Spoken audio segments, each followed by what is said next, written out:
बाबा चिन्मयने बघा कवरा मावरा पकडूनशा आणले. तर नमस्कार मंडळी, तुमचं सगळ्यांचं स्वागत. नवीन एका मिनी ब्लॉगमध्ये मेंढी घेतलेल्या आहे. मस्त भाकऱ्या बुझाला ऑर्डरच्या. तुम्हाला बी लागत असतील भाकऱ्या ऑर्डरच्या तर स्क्रीनवरती नंबर दिलेलाच आहे, कॉन्टॅक्ट करा.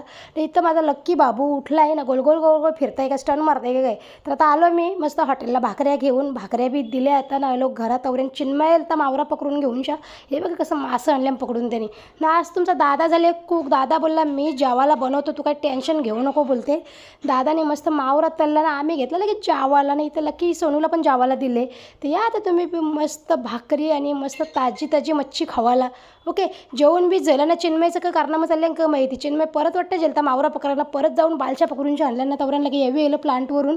लक्की बाबूसोबत जरा खेळत होता आमच्या. लक्की बाबूचा एकदम नाटका चालू असताना कोणी घरा नल्यावर परत संध्याकाळचं आम्ही जावाला घेतलं. तुम्ही सांगाल जेवता तरी किती वेळा तुम्ही. तर आम्ही दिवसांच्या 2च वेळा जेवतो. तर तुम्ही बी येत जावाला. मस्त आज ताजा ताजा मावरा आणले ना, तर असं वाटतं जेवतच राहावा.